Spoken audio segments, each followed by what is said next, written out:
ಕೂಡ ನಾನು ಎಲ್ಲರೂ ಕೂಡ ಕೆಲವ್ರಿಗೆ ಏನಿಲ್ಲ ನಮ್ಮ ರಾಜ್ಯದ ಸಮಸ್ಯೆ ಏನೇನಿದೆ ನೀರಾವರಿ ವಿಚಾರ ಇರ್ಬೋದು, ರಾಜ್ಯದ ಸಮಸ್ಯೆ ಇರ್ಬೋದು, ಎಲ್ಲ ಕೂಡ ಅವ್ರಿಗೆ ತಿಳಿಸಬೇಕಾಗಿದೆ. ಅವರು ಪಾರ್ಲಿಮೆಂಟ್ ಅಲ್ಲಿ ಏನು ಹೋರಾಟ ಮಾಡಬೇಕು ಅನ್ನೋದು ಕೂಡ ಅವ್ರಿಗೆ ತಿಳಿಸಬೇಕಾಗಿದೆ. ಅದಕ್ಕೆ ನಾವು ಒಂದು 5-6 ಜನ ಮಿನಿಸ್ಟರ್ಸ್, ಸೀನಿಯರ್ ಮಿನಿಸ್ಟರ್ ಜಯಚಂದ್ರದವರು ನಾವೆಲ್ಲ ಹೋಗಿ ದೆಹಲಿಗೆ ಹೋಗಿ ಭೇಟಿ ಮಾಡಿ ಎಂಪಿಗಳ ಹತ್ರ ವಿಚಾರವನ್ನ ನಾವು ಅವ್ರಿಗೆ ಸಹಕಾರ ಕೂಡ ನಾವು ಕೋರಿದ್ದೆ. ಎಂಪಿಗಳ ಮೀಟಿಂಗ್ ಕೂಡ ನಾನು ಡೆಲ್ಲಿಲಿ ಮೀಟಿಂಗ್ ಮಾಡ್ತೀನಿ. ಆಮೇಲೆ ಆಲ್ ಪಾರ್ಟಿ ಮೀಟಿಂಗ್ ಕೂಡ ನಾನು ನೆರವೇರಿಸ್ತೇನೆ.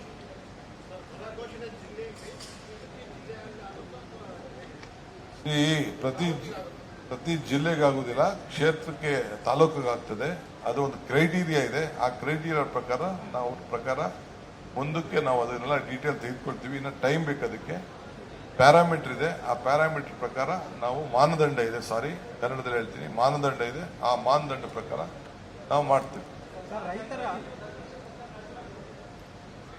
ಬಹಳ ಹಿಂದೆನೆ ಕೊಡ್ಬೇಕಾಯ್ತು.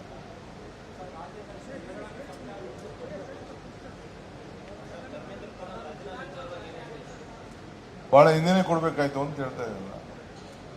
ಸರ್, ರೈತರ ಜಮೀನುಗಳಿಗೆ ಭೇಟಿ ಕೊಟ್ಟಿದ್ರಲ್ಲ, ತಾವು ಏನ್ ಕಂಡ್ರಿ ಸರ್ ಅದು ಜಮೀನಲ್ಲಿ? ರೈತರ ಜಮೀನಿಗೆ ಭೇಟಿ ಕೊಟ್ಟಂತ ಸಂದರ್ಭದಲ್ಲಿ ಅವರ ಬೆಳೆಗೆ ಬಹಳ ತೊಂದರೆ ಆಗ್ತದೆ, ಮುಂದಕ್ಕೆ ಮಳೆ ಬರಲಿಲ್ಲ ಅಂದ್ರೆ. ಅದಕ್ಕೆ ವಿಮೆ ಏನಾಗಿದೆ ಅಂತ ಕೇಳಿದ್ದೇನೆ. ಮುಂದಕ್ಕೆ ಮಳೆ ಬಂದ್ರೆ ಉಳ್ಕೊಳ್ತದ ಇಲ್ಲ ಅನ್ನೋದನ್ನ ನೋಡಿದ್ದೇನೆ. ಕೆಲವರು ಉತ್ತಿದ್ದಾರೆ, ಕೆಲವರು ಉತ್ತಿಲ್ಲ ಅಂತ ಪರಿಸ್ಥಿತಿ ಕೂಡ ಇದೆ. ನೋಡೋಣ ನಾವು ಯಾವ ರೀತಿ ಅವರಿಗೆ ಸಹಾಯ ಮಾಡಕ್ ಸಾಧ್ಯ ಅನ್ನೋದನ್ನ ನಾವು ಆಲೋಚನೆಯನ್ನು ನಾವು ಮಾಡ್ಬೇಕು. ಧೈರ್ಯ ಅದಕ್ಕೋಸ್ಕರ ಮೊನ್ನೆ ನಾನು ಅವ್ರಿಗೆ ಆರ್ಟಿಫಿಷಿಯಲ್ ಇಂಟೆಲಿಜೆನ್ಸ್ ಅಲ್ಲಿ ಇಡೀ ರಾಜ್ಯದಲ್ಲಿ ಸರ್ವೆ ಮಾಡಲಿಕ್ಕೆ ಅದು ಕೂಡ ಯೋಚನೆ ಮಾಡ್ತಾ ಇದ್ದೀವಿ. ಮುಂದಕ್ಕೆ ಎಲ್ಲಿ ಮಳೆ ಹಾಕಬೇಕು, ಏನ್ ಬೆಳೆ ಹಾಕಬೇಕು, ಏನ್ ಮಾಡಬೇಕು, ಯಾವ ಟೈಮಲ್ಲಿ ಹಾಕಬೇಕು ಅಂತ ಲಾಸ್ಟ್ ಕ್ಯಾಬಿನೆಟ್ ಅಲ್ಲಿ ಅದಕ್ಕೆ ಒಂದು 34 ಕೋಟಿ ರೂಪಾಯಿ ನಿಗದಿ ಮಾಡಿ ಇಟ್ಟಿದ್ದೇನೆ. ಅದು ಕೂಡ ಇದೆ. ಕ್ಲೌಡ್ ಸೀಡಿಂಗ್ ಕೂಡ ಈಗಾಗಲೇ ನಮ್ಮ ಇರಿಗೇಷನ್ ಡಿಪಾರ್ಟ್ಮೆಂಟ್ ಹೇಳಿದ್ದೇನೆ, ಒಂದು ಟ್ರಯಲ್ ಮಾಡೋಣ. ಕೆಲವು MLA ಗಳೆಲ್ಲ ಅವರು ದುಡ್ಡಲ್ಲಿ ಕೊಟ್ಟು ಈಗಾಗಲೇ ಟ್ರೈ ಮಾಡ್ತಾ ಇದ್ದಾರೆ. ಅದು ಲಾಸ್ಟ್ ಆಪ್ಷನ್, ಅದನ್ನು ಇಟ್ಕೊಂಡಿದ್ದೇನೆ.